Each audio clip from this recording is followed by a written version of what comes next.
les wedges et les triangles. Donc on a vu les patterns d'inversement, on a vu aussi les patterns de continuation. Donc pourquoi est-ce que les triangles et les wedges sont dans une autre catégorie? C'est parce qu'en fait, ils peuvent être les deux. Ils peuvent être les deux, ça dépend de comment ils se forment et en fait la gueule qu'ils ont sur les graphiques, d'accord?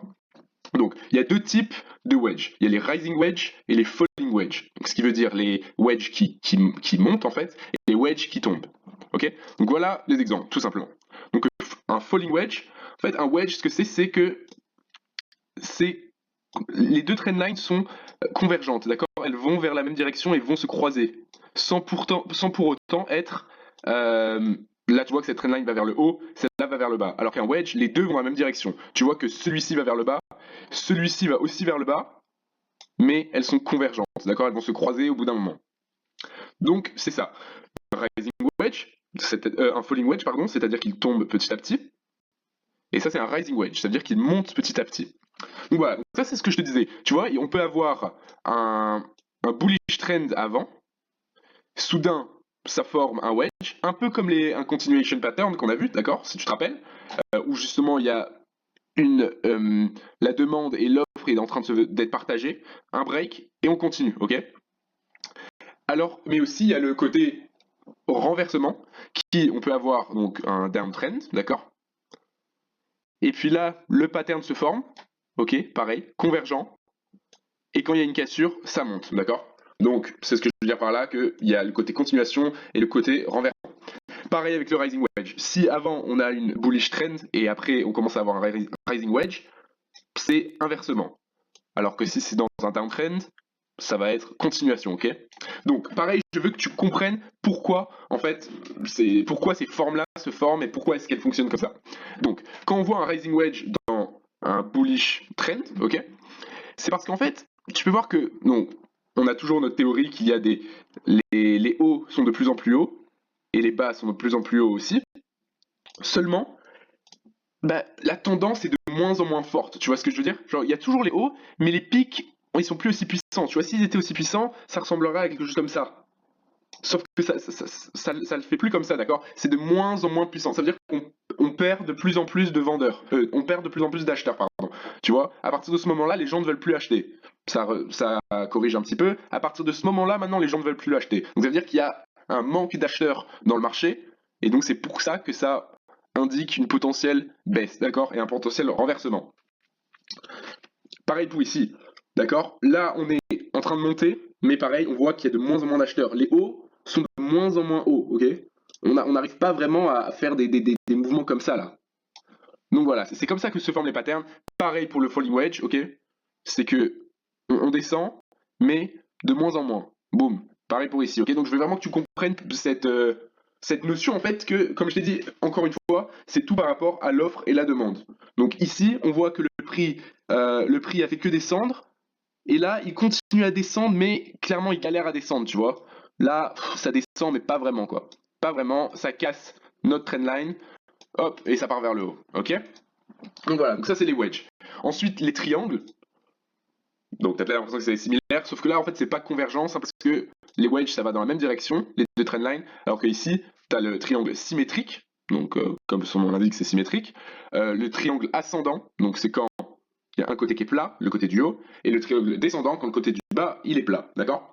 Donc, il faut savoir que un triangle symétrique, ça peut casser dans les deux directions. Un triangle ascendant, ça a plus de chance et ça a plus de puissance si ça casse du côté plat. Pareil, là, réfléchis pourquoi. C'est parce que là, on est dans une montée, ok? Là, qu'est-ce qui se passe? Le prix est rejeté, mais il y a des acheteurs qui poussent le prix au même prix, c'est rejeté. Là, les acheteurs, il y en a encore plus. Tu vois ce que je veux dire? C'est encore plus haut. Donc les gens, au lieu d'acheter à, on va dire, 1 euro, ils achètent à 2 euros. Ils s'en foutent. Ça remonte, c'est encore rejeté.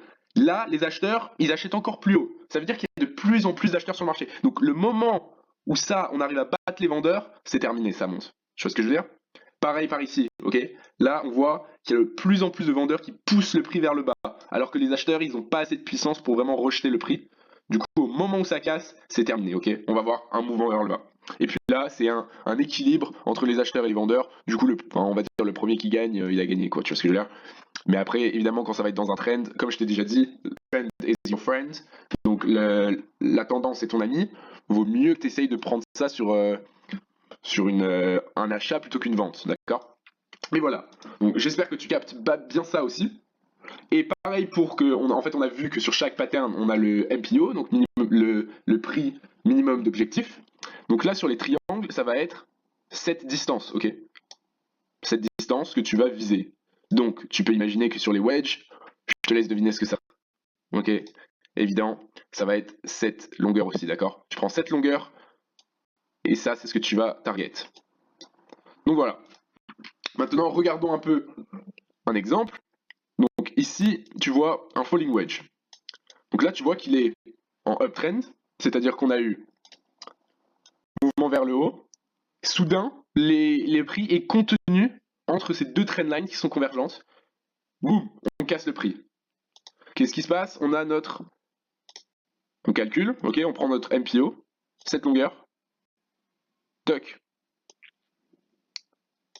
Ça nous arrive à ici, tu peux voir que le prix l'a respecté parfaitement. C'est-à-dire que si on avait acheté avec un stop loss derrière. Dans le prochain chapitre, on va voir comment trader justement nos analyses. Pour l'instant, on est juste en train d'analyser. Mais tu peux voir que c'était un très beau trade. Donc ça, c'est les wedges. Ici, sur cet exemple, on peut voir que on a un falling wedge. Ok, tout à l'heure, c'était un falling wedge aussi, mais en continuation. Là, on a un falling wedge en renversement, justement. Ok, on peut voir que le prix est en train de tomber. Sauf que là, qu'est-ce qu'il est en train de se passer? On a une trendline ici, ok? Une trendline ici. Je te l'ai fait vite fait, hein, mais tu vois ce que je veux dire? Donc là, on voit que le prix tombe, mais des vendeurs, il y en a de moins en moins, d'accord? Le prix galère de plus en plus. Qu'est-ce qui se passe? Boum, rejeté. Qu'est-ce qu'on a là? Un retest, d'accord? De notre résistance qui est devenue support. Et hop, on part de l'autre sens, d'accord? Et pareil, ici, si tu te rappelles, il y a deux vidéos, Head and Shoulder, je sais pas si tu arrives à le capter, il est comme ça, là, ici, notre tête, la deuxième épaule, break, retest, c'est parti. Ok? Donc tu peux voir que les patterns, j'espère que tu commences à capter qu'il peut même y avoir un pattern dans un autre pattern, ok? Donc voilà, donc ça c'est le wedge. Maintenant on va essayer de trouver un triangle.